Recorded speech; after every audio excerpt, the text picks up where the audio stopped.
오늘 기자간담회는 민주노총과 강병원 의원실, 그리고 이용덕 의원실, 이정미 의원실 이렇게 해서 공동 주최를 하게 되었다는 점 말씀을 드립니다.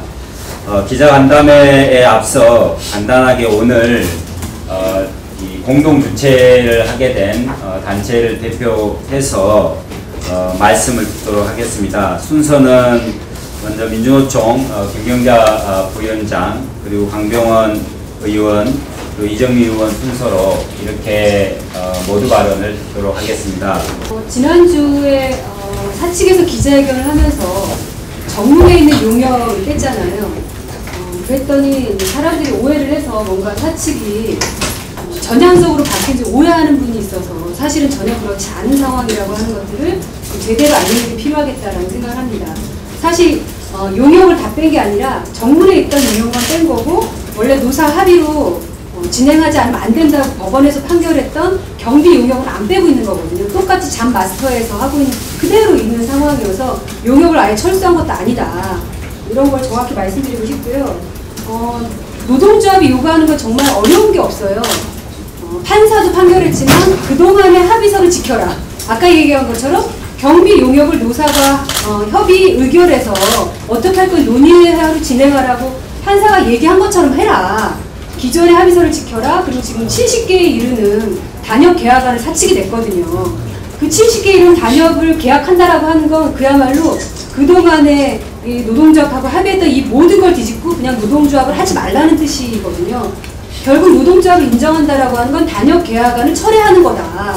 그렇게 하면 남는 건 딱 작년 올해 노동조합 요구안이 남는데, 그건 얼마든지 전향적으로 저희는 교섭으로 풀 의사가 있기 때문에 사실 그냥 노동조합을 인정하고 기존의 합의를 지키고 계약안만 철회하면 사실 저희 요구가 더 없어요. 근데 이걸 지키고 하면 되는데 이걸 안 하면서 사실은 오늘 아침에도 용역을 뺐다라고 하는 반만 빼놓고서는 사실 관리자들 총동원해서 오늘은 아예 그 정문 앞에 있는 거의 자바라가 무너질 정도가 되도록 흔들면서 그 피켓도 예를 들면 공권력 투입만이 우리가 살 길이다 이렇게 얘기하면서 공권력 투입하라고 계속 얘기하고 있고, 거의 자바라가 넘어갈 지경이 될 때까지도 경찰이 사실 아무것도 하지 않았거든요.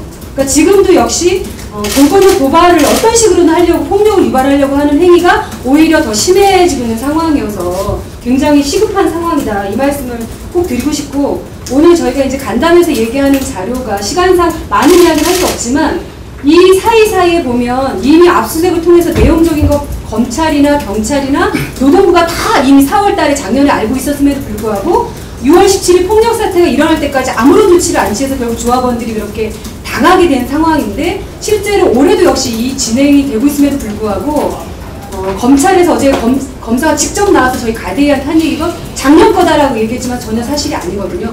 내용을 보면 작년 게 아니라고 하는 게 다 들어갑니다. 예를 들면 이제 설명을 쭉 하겠지만 사실은 회사가 어렵다라고 하는 비상 경영에 느낌을 줘라 그러면 바로 공문. 이건 작년 후반부에 일어난 일이라는 거죠. 작년에 다 정리되고 나서도.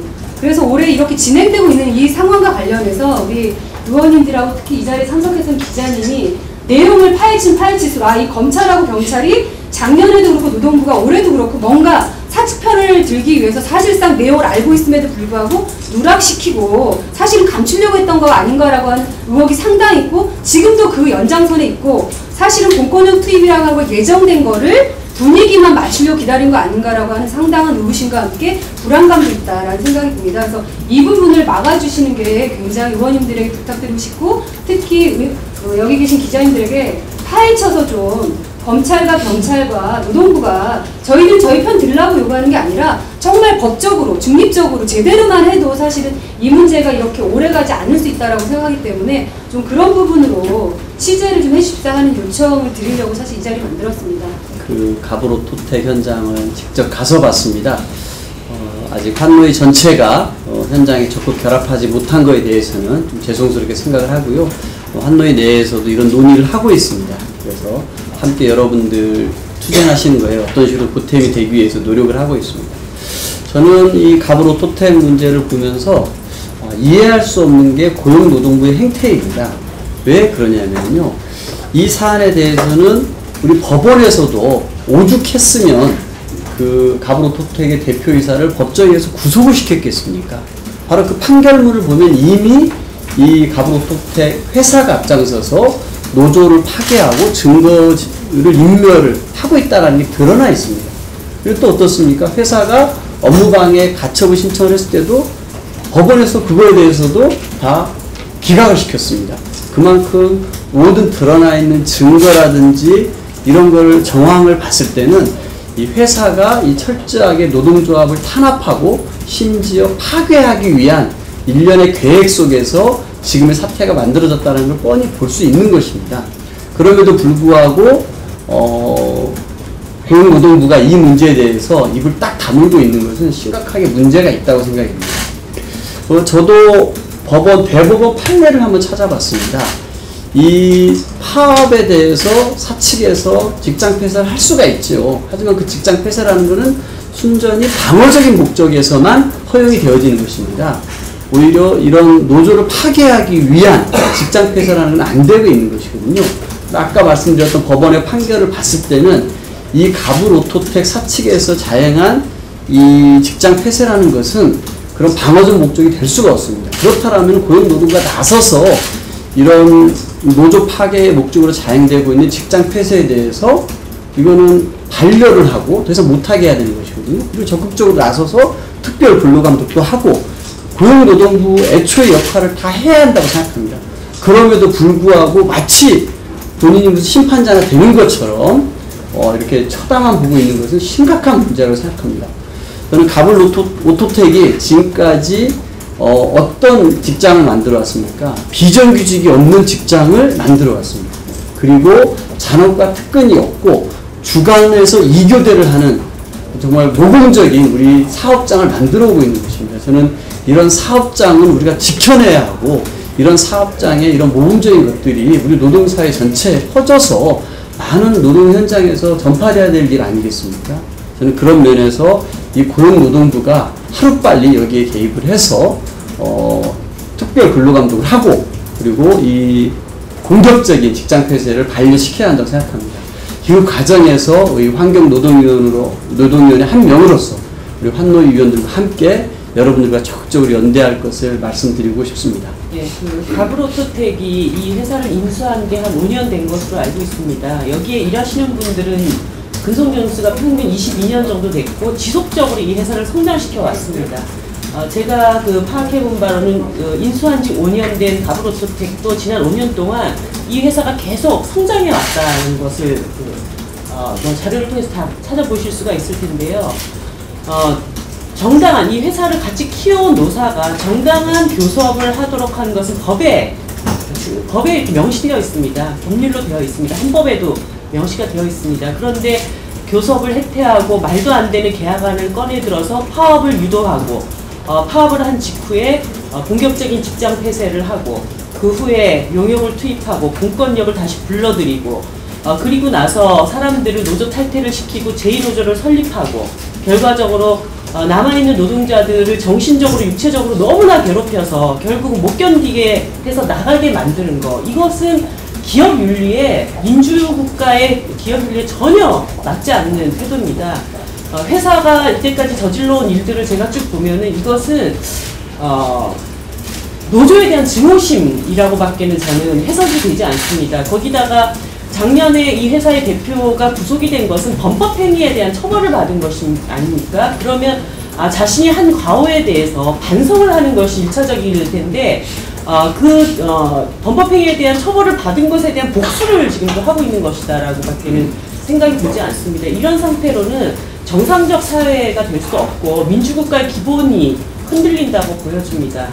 이럴 때 사실은 노동부에서 적극적으로 나서서 정상적 노사관계를 회복시키기 위한 노력을 다 해야 할 텐데 천안지청이 정말 문제입니다. 거기가 유성기업도 담당을 했던 곳인데 유성도 이와 거의 유사한 시나리오에 의해서 노동자들을 괴롭히고 오늘 오전에 직장 내 괴롭힘에 관련된 저희들의 양적 조사 보고 토론회가 있었는데 그 기업에 다니는 50%가 넘는 노동자들이 이미 정신적 트라우마로 너무나 괴로운 그런 병을 앓고 있는 상태죠. 이렇게 일하시는 모든 분들을 이렇게 대접하도록 내버려 두는 것이 정부가 할 일인가 이런 생각이 듭니다. 사실 뭐 국회도 반성할 것이 많이 있습니다. 환경노동위원회에서 그런 노사관계의 기본을 제대로 정립시키는 것에 대한 굉장히 중요한 책임이 있는데 너무 오랫동안 그 가부로토텍 노동자들을 좀 어렵게 만들고 외롭게 만들어 왔다라고 하는 자책과 반성도 굉장히 많이 들고 있고요.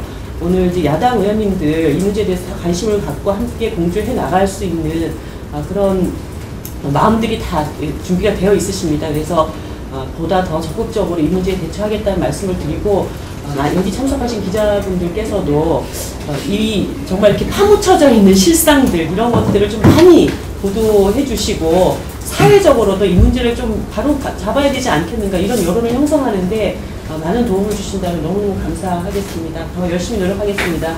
먼저 이 자리에 참석해 주신 주관해 주신 민주노총과 의원님들 그리고 참석해 주신 기자분들께 감사 말씀드립니다. 저희가 오늘 이렇게 기자간담회를 진행하는 이유는 가불자본이 저희 회사를 인수하면서부터 지금까지 노조 무력화, 노동조합 파괴를 목적으로 하고 있었고 그 목적을 버리지 못하고 지속적으로 시행되고 있다는 점들을 이렇게 말씀드리기 위해서 이렇게 이 자리에 섰습니다.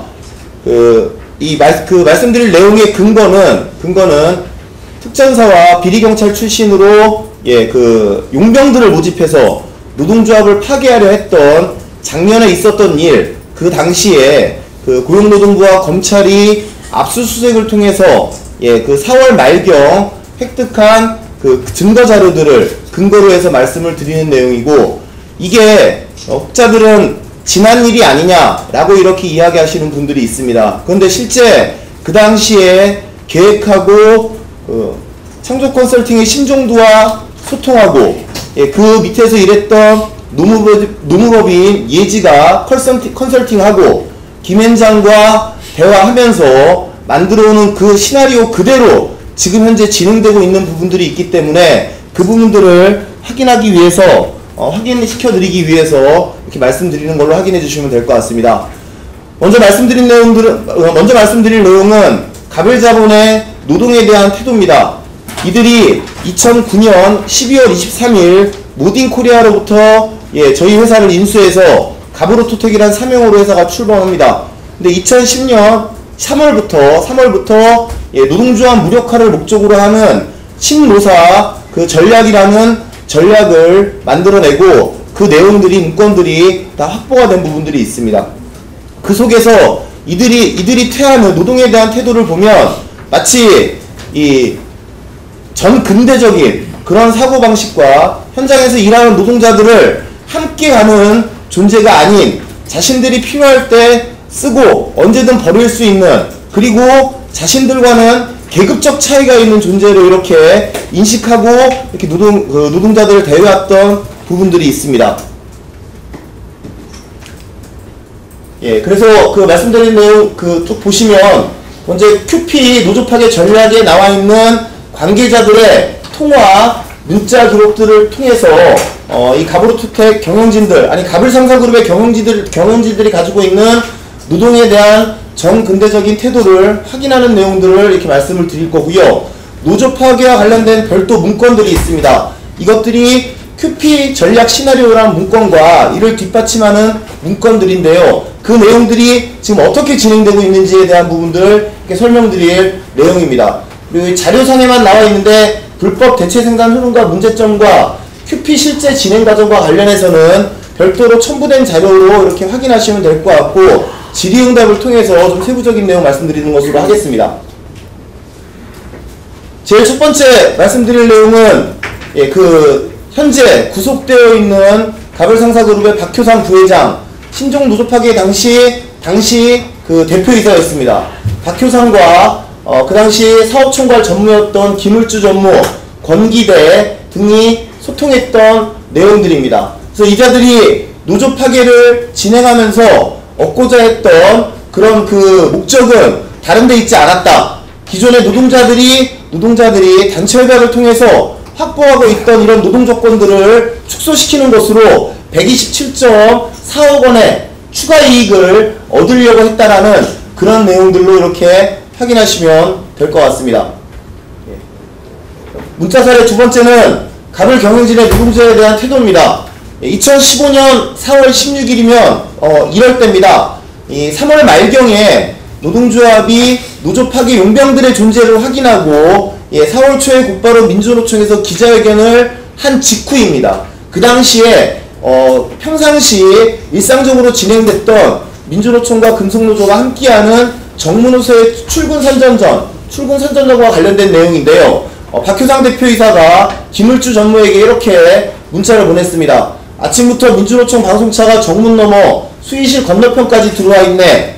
수의들 어제 통보도 안 했나요? 확인하고 방송차 정문 밖으로 내보내든지 수의들을 해고 통보하든지 조치를 하라는 이런 내용의 문자를 보냈고요. 그 이후에 15년 4월 18일날 있었던 문자 내용은 그냥 눈으로 확인하시면 될 것 같습니다. 우리나라가 거의 사회주의가 다 되었다라고 이렇게 장담하고 있는 내용이고, 15년 4월 22일에 박효상 대표이사가 김을주 전무에게 보낸 문자 내용입니다.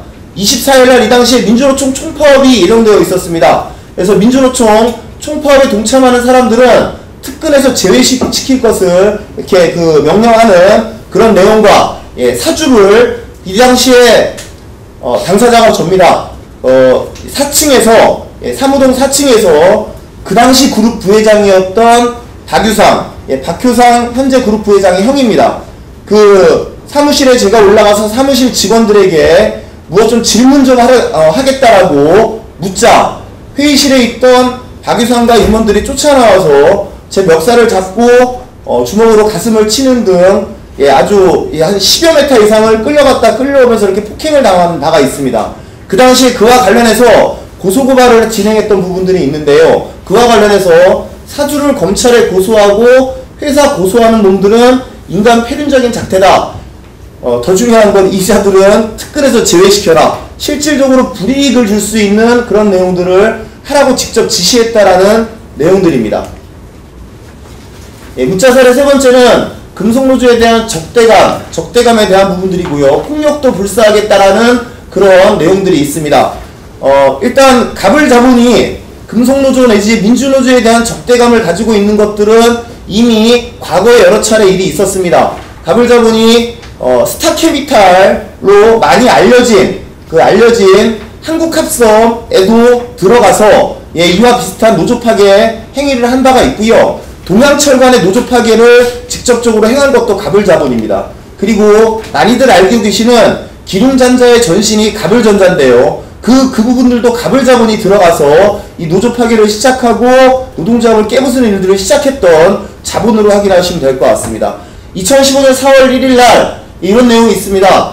오늘 새벽 3시경에 임종희가 회사 게시판에 부착된 이렇게 쭉 해서 몸싸움이 있었고 112 신고로 경찰까지 다녀갔다라고 하는데, 여기서 말하는 성은 2015년 기업노조 위원장이었던 성강용을 이야기하는 겁니다. 이자가 그날 새벽에 노동조합 사무실에 바깥에서부터 소화기를 집어던져서 안에 사람이 있어서 크게 다칠 뻔했음에도 불구하고 복도에서 사무실 쪽으로 소화기를 집어던져서 다 깨고 거기 와서 막 폭력을 행사하는 그런 일이 있었습니다. 그런 일이 있고 난 직후에 박효상 대표이사가 성한테 불리하지 않게 처리해라. 우리가 하지 못한 일을 성이 한 거다. 라고 이렇게 문자를 했던 내용들을 확인하시면 될 것 같고요. 4월 3일날 박효상 대표이사가 이 방 모든 사람들에게 이야기하는 것이라고 하는데, 이 방에는 당시에 김을주 전무, 권기대, 마찬가지 노조 파괴 범죄로 인해서 실형을 받은 당시 노무부부장입니다. 권기대 그리고 팀장급 인원이 둘이 더 들어와 있던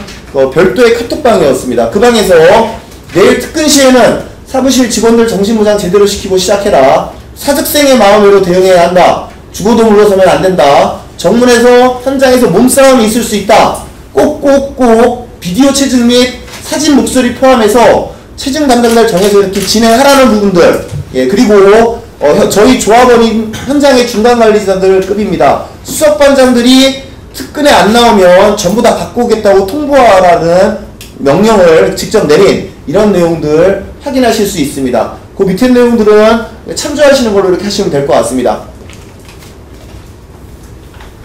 문자 사례 4번은 박당희 현 대표이사가 큐피 전략 시나리오, 즉 노조 파괴와 관련된 내용들과 관련해서 사전 인지가 되었는지에 대한 부분입니다. 이 내용을 왜 말씀드리는 거냐 하면, 그 박당희 대표이사가 작년 노조 파괴를 노사 간의 합의로 마무리하는 시점인 8월에 새롭게 부임을 했습니다.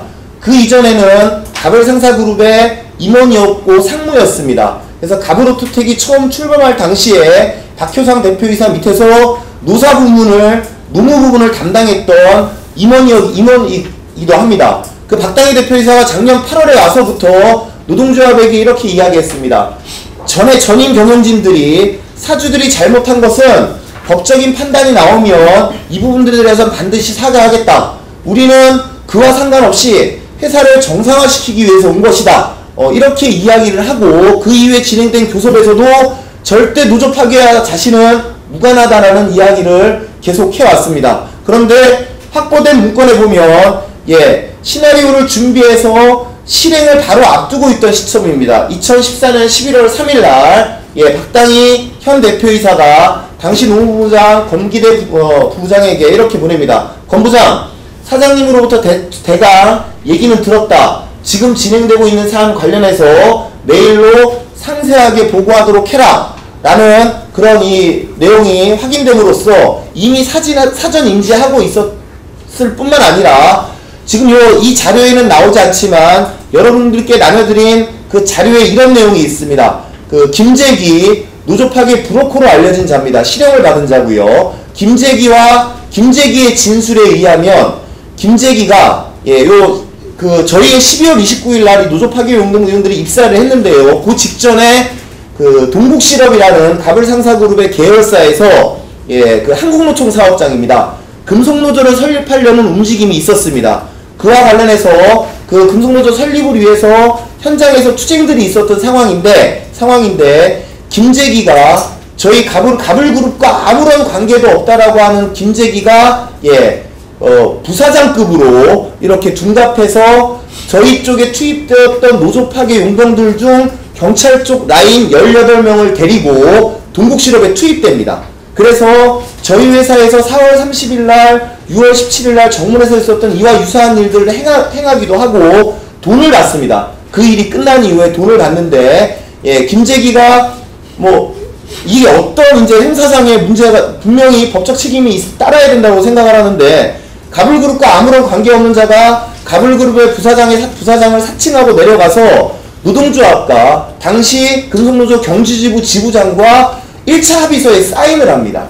사인을 하는 그런 일까지 벌어지는데요. 그것을 시킨 것이 박당이라고 진술합니다. 진술한 내용들이 전해드린 김재기의 진술서 내용에 보면 분명히 있습니다. 즉 박당희 현 대표이사가 이 당시 이미 노조 파괴 시나리오를 인지했고, 실제 작년 노조 파괴 이후에 이곳에 대표이사로 온 것 자체도 하지 못했던 계획들을 실행시키기 위해서 온 것이라고 판단할 수밖에 없다라는 내용입니다. 지금 말씀드린 동국실업과 관련된 내용입니다. 문자사례 5번인데요. 여기에 나오는 인물들, 구능선은 동국실업의 노무 담당자고 그 이전에 가브로투텍의 충무과에 근무했던 자입니다. 권기대는 가브로투텍의 노무본부장이고요. 여기서 얘기하는 김종필이 김재기의 별칭입니다. 박당희가 가명 쓰라고 시켰고, 김재기가 그에 따라서 김종필이라는 가명으로 1차 합의서에 사인했던 부분들이 있습니다. 그리고 김승우는 지금 마찬가지 주요 노조 파괴 범죄자로 이렇게 확인돼서 실형을 받은 경찰 라인 쪽 총책임자로 이렇게 확인하시면 될 것 같습니다. 이들이 주고받은 문자 내용입니다. 구능서가 제가 보기에 조합 측에서 과연 김종필이라는 분을 믿을 수 있냐라는 분위기인 것 같다라는 내용에서, 그러자 권기대가 행정적인 하자는 등기 임원이 아니니까 별다른 절차가 필요 없는 것으로 이렇게 보이는데 어떤지, 구능서는 발령을 내는 것이 좋을 듯 하다라는 내용이 이렇게 쭉 되어 있고요. 그 투입됐던 인원들에 대한 것, 그리고 그들이 쓴 경비들을, 이게 동국실업 문제였는데 가불그룹 차원에서 이미 개입해서 이렇게 진행했다라는 내용들 확인하시면 될 것 같고요. 이 내용은 그 당시에 그 김종필이라는 가명을 쓴 김재기가 1차 합의를 하고 2차에 박당희가 내려가서 최종적으로 사인을 합니다. 동국실업의 금속노조 설립과 관련된 최종 합의서를 박당희가 직접 사인을 하는데요. 그렇게 일이 끝나고 난 이후에 다 저희 쪽에 들어왔던 용병들입니다. 용병들 인물들 보시면 뭐 김건규, 김승호 그래서 쭉 다 있습니다. 이 인원들과 김재기에게는 500만원, 그리고 이 인원들 19명, 저희 쪽에 들어오는 인원 18명인데 이들에게 각각 400만원씩 성공보수를 지급한 그런 증거자료들 이렇게 확인하시면 될 것 같습니다. 이 내용은 지금 저희가 QP 시나리오 실행과 관련된 이야기입니다. 지난번에 이미 기자회견을 통해서 QP 시나리오에 대한 것은 폭로해 드린 바 있습니다. 그 당시에 이렇게 말씀드렸습니다. QP 시나리오에는 직장 폐쇄를 중심으로 하는 주 전술이 있고 그 용병들을 동원해서 현장에 폭력을 일으키고 무력으로 현장을 장악하겠다라는 핵심 보조 전술이 있었다. 그리고 여론전을 하기 위한 바탕 전술이 있었다라고 말씀드린 바 있는데요. 실제 핵심 보조 전술을 사용하다가 용병들을 동원한 그 전술을 사용하다가 발각이 났고 그 수준에서 더 이상 진행시키지 못하고 이렇게 수독되었던 것이고요. 그 이후에 주 전술로 나오고 있는 내용들이 이렇게 쭉 진행되어 왔던 겁니다. 날짜가 바뀐 건 맞습니다. 박상용 검사가 어제 저희 가족분들에게 항의하는 가족분들에게 이렇게 이야기했다라고 합니다. 박상용 검사는 현재 저희 그 담당 검사이기도 하지만 당시에 압수수색을 진두지휘했던 천안지청 검사이기도 합니다. 그 검사가 저희 가족들에게 QP 시나리오에 나와 있는 날짜가 맞지 않다. 이대로 시행되고 있는 근거가 있느냐, 증거를 대라, 억지 부리지 마라, 우기지 마라 라는 등 오히려 가족들에게 그렇게 이야기하는 부분들이 있었습니다. 추후에 마지막 부분에서 말씀을 드릴 거고 우리 김상원 변호사님께서 이야기하실 건데 저희는 분명한 커넥션이 있다라고 이렇게 생각하고 있습니다. 그 근거들은 차차 설명드리도록 하겠습니다. 이 은행들 신종 노조파기 이후에 QP 진행 과정에 대한 관련 문건입니다. 14년 9월 1일 날 이렇게 만들어진 내용인데 D-Day 직장 폐쇄 신고, D-Day 정하고 이렇게 쭉 진행됐다는 내용이기 때문에 이거는 참조하시면 될 것 같고요. 회사 정상화 방안이라고 해서 노동부가 건기대로부터 압수한 문건입니다. 작성일은 아까 전께 9월이었으면 이거는 10월 24일 날 작성된 문건인데요. 좀 더 구체화돼서 작성된 문건이라고 이렇게 확인하시면 될 것 같습니다. 그래서 지금 현재 진행되고 있는 저희가 이야기하는 QP2라고 하는 그 플랜은 현재 이렇게 이자들이 이런 식으로 지금 담당해서 진행되고 있을 것이고 이렇게 예측되고 있다라는 것들을 보여드리는 것이고요. 실제 뭐 이자들이 불법 대체 생산을 차태호 공장장이 진행했다라는 거, 뭐 행동대를 이달근 사업총괄과 이도재 연구소장이 맡고 있다라는 것, 재정적인 문제들은 박희국 관리부문장이 책임지고 있다라는 내용들 이렇게 쭉 확인되고 있는 사항들입니다. 이 내용과 관련해서 이 자료에 나와 있는 내용들이고, 이렇게 공개되는 문건에 있는 자료들인데요. 저희가, 확인되지 않는 인물들이 몇 나옵니다. 첫 번째가 안성인이라는 안국장으로 일컬어지는 인물이 나오는데요. 이게 계속해서 언급됩니다. 어떤 부분들에서 언급되느냐 하면, 김승우가 그 기업노조를 만들고 정문에 고성능 카메라를 답니다. 그리고 고성능 카메라를 달고 이것을 실시간으로 볼 수 있는 사람으로 3명을 지정하는데 한 사람이 박효상이고 한 사람이 김재기입니다. 그리고 한 사람이 이 안국장이라는 자로 지금 이렇게 확인되고 있습니다. 근데 이 자가 지금 어떤 자인지 파악이 되고 있지 않는데 박효상이 안국장을 통해서 고용노동부와 검찰 쪽에 라인을 구축하려는 지시를 내린 내용들이 있습니다. 그런 내용들이 있고요. 두 번째는 김학과 장재원이라는 인물이 등장합니다. 이 김학은 작년에 그 송강용 기업노조 위원장으로 이렇게 범죄에 가담했던 자가 했던 언론을 실었던 코리아투데이라는 곳의 대표라고 합니다. 이 김학 대표라는 사람은 그런데 어쨌든 그 당시에 이 미디어 충청과 관련된 가불 사건과 관련된 기사들을 내는 곳들에 대한 대응들을 논의하고 하는 이런 내용들이 이 기록에 보면 다 나와 있다라는 거고요. 이 장재원이라는 자는 김학, 장재원, 박효상이 이렇게 계속 이와 관련된 내용들을 이야기하는데 어떤 자인지 아직 파악이 되지 않은 부분들이 있다라는 거 말씀을 드리도록 하겠습니다. QP 시나리오의 주 전술로 확인되고 있는 직장 폐쇄와 관련된 내용인데요. 가불자부는 이미 이것들을 실행하기 위해서 끊임없이 시도해 왔습니다. 첫 번째가 2012년 8월에 그 당시에 기억하시면 주만도와 SJM의 그 용역들이 들어가고 공권력이 투입되는 시점이었습니다. 이 당시에 박효상이 이미 아산경찰서에 시설보호 요청을 하고 직장 폐쇄가 가능한지 여부를 파악하고 다니는 내용들이 이미 확인된 사실이고요. 2014년 3월 19일, 2014년 4월 15일, 10월 27일, 12월까지 끊임없이 이 직장 폐쇄를 중심에 두고 노조 파괴를 하기 위한 그 전략들을 가다듬는 작업들을 쭉 하고 계속 시도했던 부분들입니다. 시도했던 부분들이고, 작년 2015년 3월에도 큐피 플랜을 전면을 하겠다라는 디데이를 잡아놓지만 노조 파괴 용병들이 드러남으로써 이 부분들을 실행하지 못했던 부분들이고요. 그 다음에 있었던 것이 2015년 12월에도 마찬가지 이렇게 주장을 합니다. 그래서 큐피 시나리오에 나와 있는 그대로입니다. 앞서 말씀드린 도표에 나와 있는 것처럼, 예, 회사가 2015년 10월에 비상경영 선포를 하겠다라고 하고 노동조합과 마찰을 유도합니다. 그리고 나서 교섭을 거부하고 12월 달부터는 노동조합과 협의 의결 절차를 거치게 되어 있는 외주 경비 문제를 일방적으로 시행하겠다고 통보하고 입장을 밝힙니다.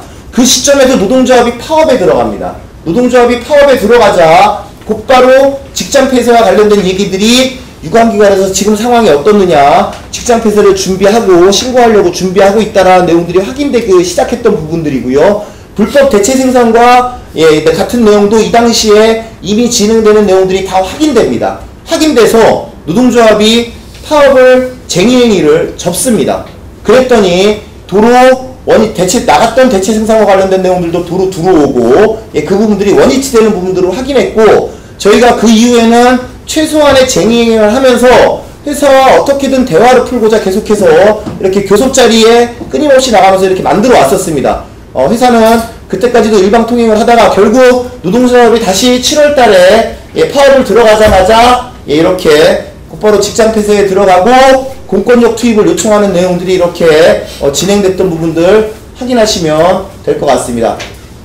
이 내용도 마찬가지 그 D-Day를 잡았던 내용들을 좀 저희 협력사들이 당장 9월 임금을 줄 수 없다. 회사가 다 그 19,000 협력사의 직원들이 다 망할 거라고 이렇게 이야기하고 있는데요. 이미 다 확인됐습니다. 그렇게 앞장서고 있는 업체가 에드테크라는 곳이고요. JM텍이라는 곳이 기자들과의 그 기자회견이나 이런 쪽에서 주로 발언을 하고 있는데, 에드테크 기존 물량들 저희 그 대체 생산지로 그대로 납품하고 있는 내용들 저희가 다 확인했습니다. 즉 휴가 때 오히려 더 계속해서 근무를 했던 것들도 확인하고 있습니다. 그랬던 상황이고요. JM텍이라는 곳은 저희가 생산하는 버스에 들어가는 자재를 납품하는 곳인데요. 이곳은 저희에게 납품하는 그 물량뿐만 아니고 그곳에서 직접 버스 완제품을 생산을 하고 있습니다.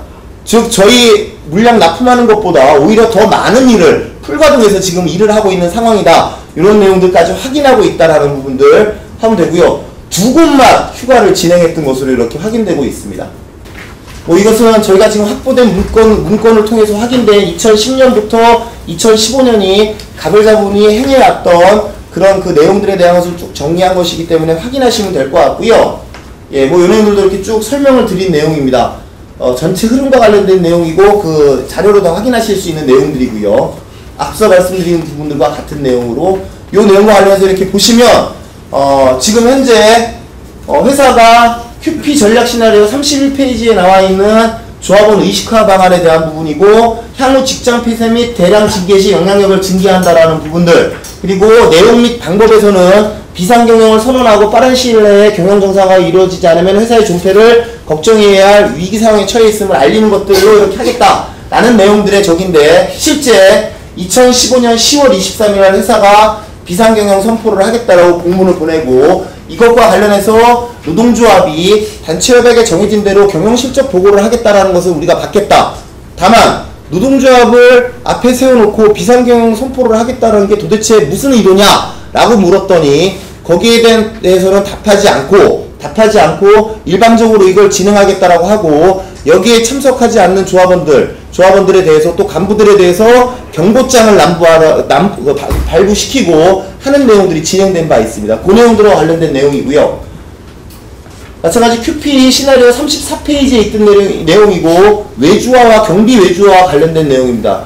이 경비 업무 외주화 대응 방안이라고 돼서 외주화 시행 효과는 노조에서 비정규직 전환의 시발점으로 인식하고 있기 때문에 경비 업무 외주화를 적극 반대를 예상한다. 그리고 경비 업무 외주화를 자기들이 추진할 경우 파업에 돌입할 것으로 예상한다. 파업 돌입하는 시점이 곧 D-Day의 시발점이다. 라고 이렇게 그 전략적 시나리오를 가지고 갔다라는 내용이고요. 실제 12월 24일 날 이런 그 경비직 직원들의 일방적 강제 전환 배치를 시도하면서 문제 제기하는 합의를 지켜야 될 것을 이야기하는 노동조합에게 이런 공문을 계속 보내고 이와 관련된 공문이 계속 주고받았던 부분들이 있고 결국 1월 3일 날에는 일방적으로 이들을 투입시킵니다.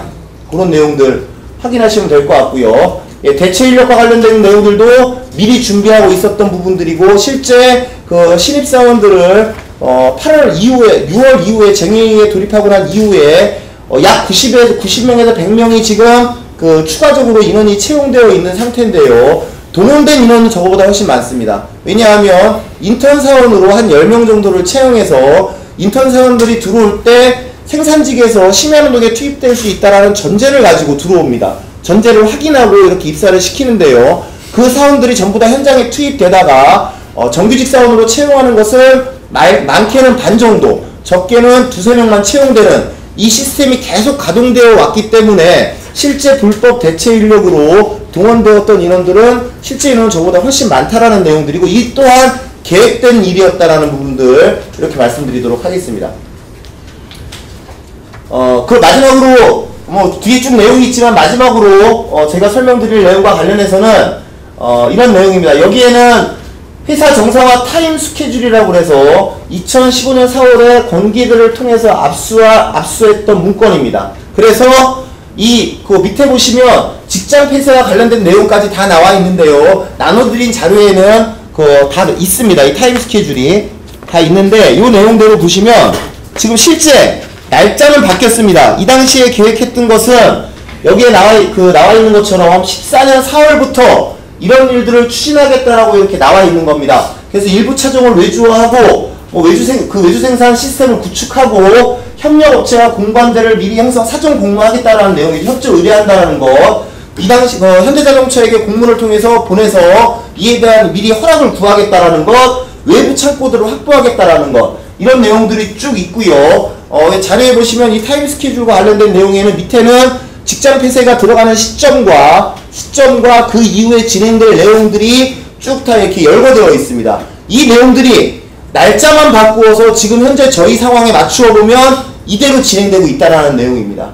이대로 진행되고 있다라는 내용이고요. 이렇기 때문에 저희는 가불자본이 실제로 그동안의 친노사 문화 전략 내지는 노동조합을 무력화시키기 위한 여러가지 방법을 쓰다가 이런 것들이 되지 않자 2014년 3월부터는 김앤장, 법무법인 예지, 심종두 등에게 자문을 구하면서 이 시나리오를 만들기 시작했고 이 시나리오들을 구체화시켜서 실제 2014년 하반기부터는 준비를 시켜놓고 시행을 시작했다라는 것. 다만 그 시행이 진행되는 과정에 노조 파괴 용병의 문제가 이렇게 발각이 되면서 사회적 이슈화 됐었고 이 문제 때문에 중간에 한번 멈추어 섰다가 노동조합과 623, 810 두 번의 합의를 하고도 곧바로 그 박당이라는 자가 대표이사로 와서 2달 후부터 곧바로 이 시나리오대로 일정대로 지금 진행해왔다는 것. 이런 문제 때문에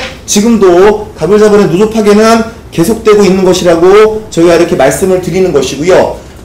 변호사 동지께서 좀 더 내용을 말씀해 주시겠지만 앞서 말씀드린 내용들에 간략하게만 말씀을 드렸는데 자료에 보시면 실제 이자들이 그 검찰 라인을 구축한다던가 이런 그 세부적인 내용들이 문자 통화 기록에도 다 자세히 나옵니다. 그리고 누락된 자료들이 확연하게 보입니다.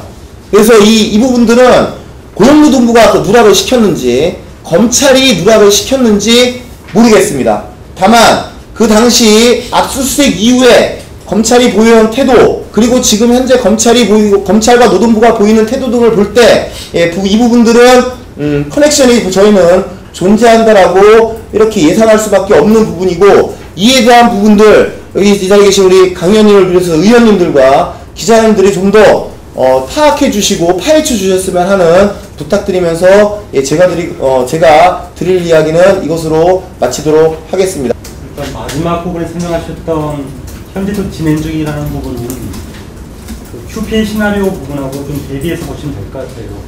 실제로 QP 시나리오의 각 페이지를 인용하는 그 마지막 PPT 자료를 보시면은 맞춰보시면 될 것 같고, 어제 이제 그 박상용, 그 검사 박상용이죠. 박상용이 이제 우리 가대인들에게 작년 때 불과하다는 그런 취지의 얘기를 한 것 같은데, 실제 작년에도 그렇거든요. 작년에도 보면은 QP 시나리오로 진행됐던 건 아니에요.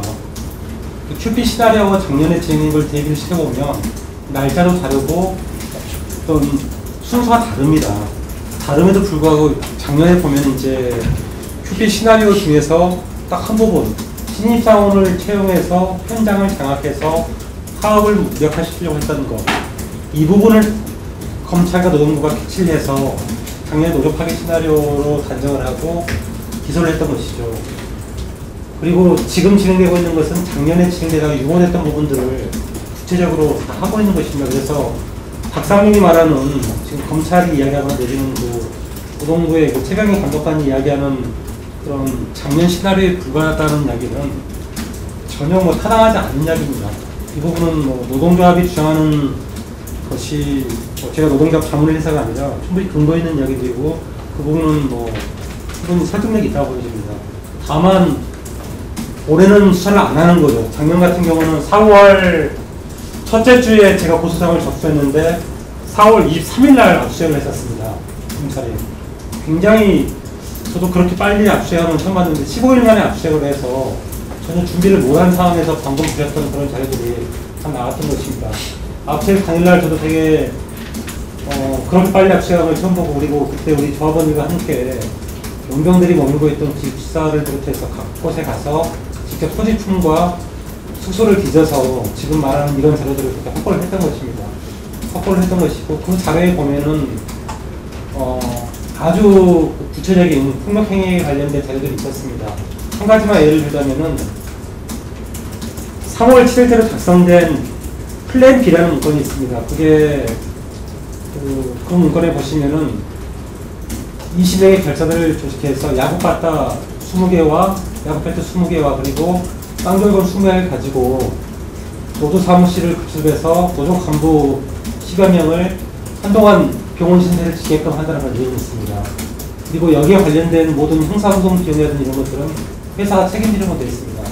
이게 이제 플랜 B의 핵심적인 내용인데, 이 문건이 갖는 의미는, 이 문건 자료는 3월 7일 날 있었던 서울에서 진행됐던, 서울 서초동에 있는 경복궁이라는 식당에서 진행됐던 박효상을 비롯한 팀장급들 모임에서 박효상이 각자 이후에 진행된 시나리오에 관련된 구체적인 방안을 가져오라고 하는데, 거기에 제출됐던 것입니다. 거기에 제출된 자료 중에 여러 가지가 있는데 그 중에 하나가 플랜 B고, 실제 이 부분이 3월 17일 날 실제 감행하기 위해서 기숙사에서 대기하고 있었다는 그런 진술도 나옵니다. 제가 이 말씀을 뭐 작년 이야기를 드리는 것은 그런 그 정황들이 있었다는 것을 이미 작년 5월 달에 다 파악을 하고 있었음에도 당시 이제 노동조합에서 지금처럼 구속수사를 요구를 하고 있었습니다. 구속수사를 안 했던 것이 16일 날, 6월 17일 날 유혈 사태로 갔다는 것입니다.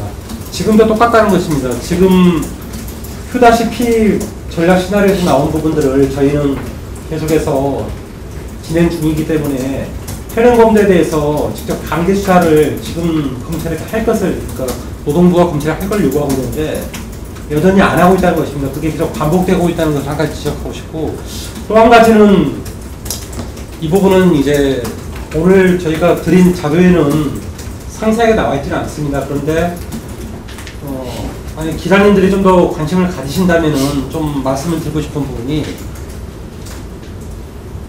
그 저번에 우리가 현장에서 공개했던 시나리오에 보면은 회사 정상화 방안이라는 게 있습니다. 회사 정상화 방안 14년 10월 27일자 회사 정상화 방안이 있는데, 그 부분에 보시면 그 회사는 3자 협의체를 통해서 정상화 프로세스를 진행한다고 되어 있습니다. 3자는 노무법의 예지와 법무법인 김현장 법률사무소입니다. 그리고 회사, 이 3자 협의체를 통해서 진행된다고 되어 있고, 이 부분은 실제 문자 메시지 내지는 그 진술을 통해서 실제 김현장 사무실에서 이들이 만나서 논의를 하고 했던 부분이 나옵니다. 물론 이제 나중에 보면은 비용 등의 이유로 김현장이 법률적 자문을 하는 걸로 일부 그 약간의 축소되는 듯 보입니다. 그렇지만 실제로 제가 이제 지난 연휴 기간 동안에 이 수사기록이 한 5,000페이지 정도 되더라고요. 이걸 제가 전체적으로 다시 한번 봐봤습니다. 저번에 이제 공장에서 발표했던 핵심적인 자료고, 그 이후에 뭐 각종 진술과 문자, 메시지, 통화기록 이런 것들을 전체적으로 제가 쭉 한번 검토를 해보니까 실제 김현장 법률사무소가 2015년 4월경에 이 노조 파괴 시나리오와 관련해서 역할을 했음을 좀 드러나게 하는 문자 메시지와 통화 기록들이 파악이 됩니다. 대표적인 게 이제 문자 메시지로 확인된 것은 2015년 4월 14일 날 박효상이 법무부문장 공기대에게 이와 같은 문자를 보냅니다. 모든 카톡 및 문자는 지우세요. 전화로 합시다. 이렇게 2015년 4월 14일 19시 55분 48초의 문자를 보냅니다. 이 문자에 대해서 공기대가 너무 부문장입니다. 예, 다 정리하고 있습니다. 김현장하고 지시하신 대로 진행하고 있습니다. 이런 그 단문을 보냅니다. 그리고 나서는 이제 박효상이가 지시한 대로 각 그 자기 부서장들에게 다시 한번 지울 것을 이렇게 지시하는 문자가 나옵니다.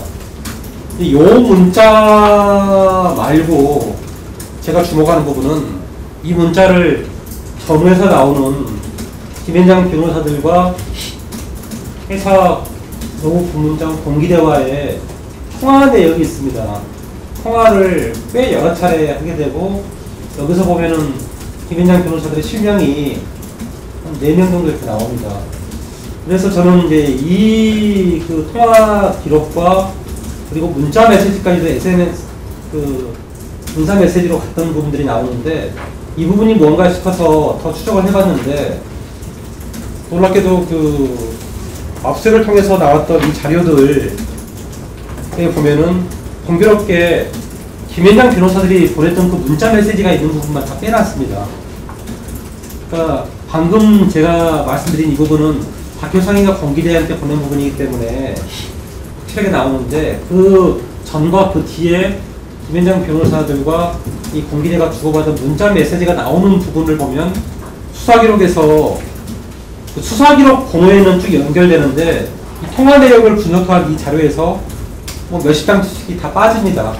저는 그래서 이 부분이 실제 작년 수사 과정에서 노동부 또는 검찰이 김현장의 그 가불오토텍 노조 파괴 시나리오 과정에서 관여했던 부분들을 특수 은폐한 게 아닌가라는 의심을 가지고 있습니다. 이 부분은 저희가 김현장 또는 검찰 노동부를 통해서 좀 추궁을 해볼 생각입니다. 그리고 요게 한 가지 좀 추가로 말씀드린 부분이고, 또 한 가지는 그 부분입니다. 그러니까 상식적으로 뭐 저는 이제 변호사고, 제가 이제 박효상 그 재판에서 그 실형을 구형해달라고, 실형을 선고해달라고 노조랑 같이 요구를 했었고, 실제 실형이 나왔습니다.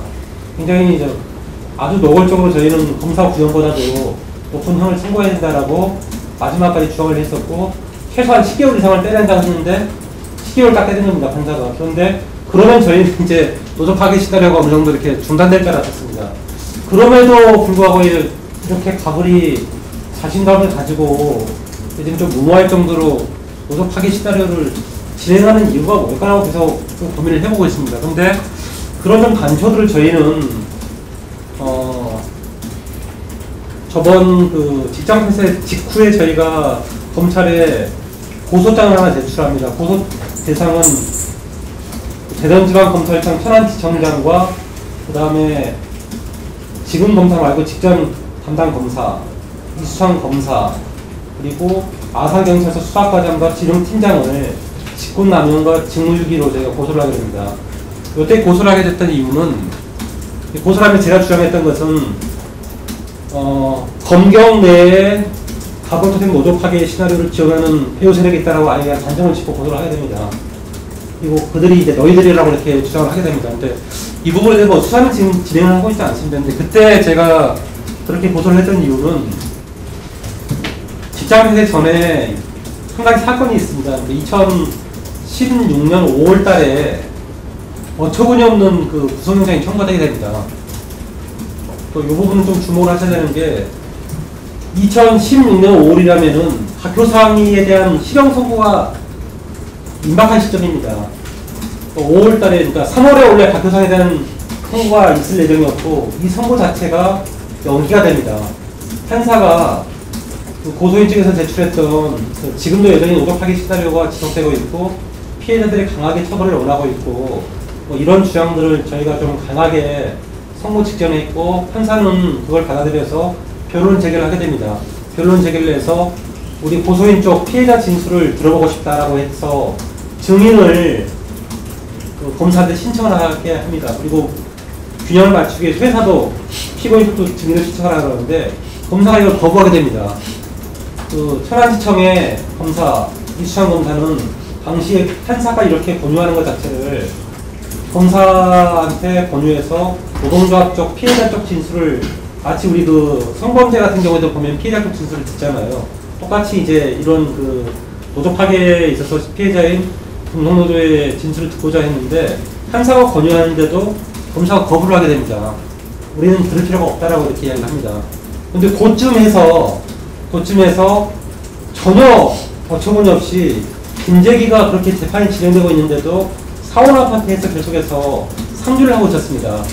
직원도 아닌 자가 사원 아파트에서 노조 파괴 시나리오가 진행된 중간에도 그랬고 올해 재판을 받는 과정에서도 사원 아파트에 상주를 하고 있으니까 노조원들이 가서 아파트 문을 두드리며 항의를 했었습니다. 근데 이걸 가지고 검사가 영장을 청구했던 것입니다. 그래서 너무 어이가 없어가지고 그때도 우리 노조원들은 검사한테 쫓아가서 왜 그러냐 그러고 저는 이제 영장 실질에서 이건 영장 청구 땀도 안 되는 걸 청구했다 했고 판사도 도대체 김재기가 누구냐고 물어봤었습니다. 그러니까 저희는 그 부분을 김재기의 청탁을 받은 경찰과 검찰이 구속영장을 청구했다고 보는 것입니다. 그리고 이 부분은 그 저희가 들은 정보에 의하면 충남 도경에서 이와 같은 그 영장 청구와 관련된 작업을 했던 걸로 알고 있고 이 작업을 했던 것을 그대로 검찰이 받아서 영장 청구를 했는데 법원에 볼 때는 이건 뭐 영장 청구감이 안 되니까 기각시켰던 것입니다. 그래서 저희가 가지고 있는 의혹은 그 지금 진행되고 있는 직장폐쇄와 관련돼서 그리고 직장폐쇄 공포력을 굉장히 자신감을 보이면서 사주가 구속됐음에도 불구하고 공포력 투입을 요청하면서 가고 있는 그 배후에는 김재기가 과거에 보면 김재기 아버지가 서울시청 그때 당시라면 경찰청이죠. 경찰청 부국장 출신입니다. 부국장 출신이고 이런 경찰 라인에 지금도 이 배경이 있는 자고 이를 통해서 여전히 경찰 내에 본인이 움직일 수 있는 라인을 가지고 영장 청구를 터무니없는 영장 청구도 하고 그 다음에 지금 직장폐쇄 과정에서도 끊임없이 오늘 뭐 피켓에다가 영장 공공력 투입을 이야기했다는데 이런 그 작업들을 사전에 하고 나서 자신감이 이렇게 밀어붙인다는 그런 인상을 좀 지울 수가 없습니다. 이 부분은 저희가 뭐 기자님들한테 드릴 수 있는 확실한 증거는 없는데 좀 의혹을 제시하는 거고 앞서 말씀드렸던 김현장과 관련된 부분들은 실제 뭐 저희가 가지고 있는 문자라든지 이런 부분들은 제가 가지고 와 있는 부분이 있기 때문에 취재가 필요하시면 그 부분은 뭐 촬영하실 수도 있을 것 같습니다. 네, 일단 이상으로 마치겠습니다. 예, 감사합니다. 기자분들께 부탁드리고 싶은 것은 지금 현재 저희가 당하고 있는 이 노조 파괴라는 것이 단순히 작년과 올해 이어지는 부분이 아니고 저희도 이 문건들을 확인하면서 정말 치가 떨렸습니다. 이게 애초에 들어올 때 그런 목표를 가지고 들어왔고 그런 목적 속에서 실제 우리 현장의 조합원들을 대해왔다는 것을 확인하면서 정말 그런 부분들과 관련해서 정말 너무 많은 큰 분노를 느끼고 있고 그러다 보니 실제 가불자분을 갑을 잡은 오너들은 특히 정말 쳐다보고 싶지 않은 심정들입니다. 그런 심정들인데 지금 저희가 당하고 있는 이 상황들이 작년에 이미 작년에 이미 끝난 것이라고 이렇게 치부되는 점, 그리고 실제 저희 요구가 얼마 되지 않음에도 불구하고 마치 교섭 자리가 만들어지는 것이 이렇게 능사라고 이야기되고 있는 점들에 대해서는 저희가 굉장히 좀 안타깝습니다. 왜냐하면 저희는 지금도 화요일날 어제도 나갔었습니다. 단체교섭 응답 처분에 의해서 회사가 나올 수밖에 없는 그 교섭에 회사가 지난 7월 26일날 이후에 안 나오고 있는데 저희는 매번 화요일 목요일 2시면 교섭장에서 자리 지키고 있고 밖에 있는 관리직 사원들에게도 이야기합니다. 제발 들어와서 교섭 좀 하자고. 밖에서 다른 소리 하지 말고 이렇게 이야기되고 있는 상황입니다. 그래서 지금 이 상황이 종식될 수 있는 것은 명확하게 사실이 파악되어야 되고 파악되는 것에 가장 우선순위가 있다라고 봅니다. 그래서 검찰과 노동부의 조사가 제대로 이루어질 수 있게 또 지금 말씀드린 그런 의혹들과 관련해서는 철저하게 파헤쳐질 수 있게 이 자리에 계신 모든 분들이 좀 도와주시면 지금 이렇게 장기화되고 있고 어처구니 없이 저희 이제 조합원분들과 가족분들 계속해서 쭉 얘기를 들으면서 정말 오랜 세월 동안 치밀하게 또 집요하게 추진하고 있다라는 생각이 좀 듭니다. 아마 여러분들의 싸움이 그래서 그만큼 더 어렵지 않나 생각이 들고 국회 환노위원으로서 보다 좀 적극적인 역할들을 좀 해서 저희가 할 수 있는 일, 고용노동부를 적극적으로 체근을 해서 고용노동부가 할 수 있는 일들, 그런 역할들을 많이 찾아야겠다라고 생각이 들었습니다. 본 위원이 듣는데 박유상 씨가 고용노동부와 검찰과 경찰의 모든 라인을 대서 공권력 투입하라고 압력을 행사하고 있다라는데 혹시 장관께서 그런 박유상 씨를 만나거나 직접 전화를 받은 일이 있느냐라고 제가 물어봤습니다. 당연히 없다 그러겠죠. 없다고 대답을 하더라고요. 그리고 장관은 혹시 모르시지만 그 밑에 간부들이나 천안지청에 있는 사람들이 혹시 그렇게 하고 있지는 않습니까? 그럴 리가 없을 겁니다. 이렇게 대답을 하더라고요. 저희 나름대로 저희 역할을 할 겁니다. 할 거고 제가 지난주 금요일날 가불 오토텍 집회 끝나고 잠깐 나와서 거기 아산의 김종민 서장인가요? 서장을 만나서도 얘기를 했습니다. 서장이 어쨌든 본인 말로는 이렇게 적극적으로 하루하루 이렇게 정보 보고를 청장한테 하고 있다고 하고 이 현장에서의 이 물리적인 충돌이 발생하지 않게끔 하는 거. 아마 끊임없이 유도를 하겠죠. 그런 충돌이 일어나게끔. 뭔가 폭력 행위가 발생돼 유도를 할 거라는 게 뻔히 보이지 않습니까? 이 시나리오를 이런 것도 보면은 그런 부분들에 관해서 절대 좀 생기지 않게끔 관리를 한다고 하고 그런 얘기를 하더라고요. 그러면서 저도 이제 강훈식 의원과 함께 절대 공권력 투입은 안 된다. 이런 얘기들을 좀 강조해서 했었는데요. 힘드신 싸움인 것 같고 여러분들 하시는 만큼 하시는 더 이상으로 환노위에서도 저 신경을 쓰고 저 역할을 하겠다는 걸 말씀드리겠습니다.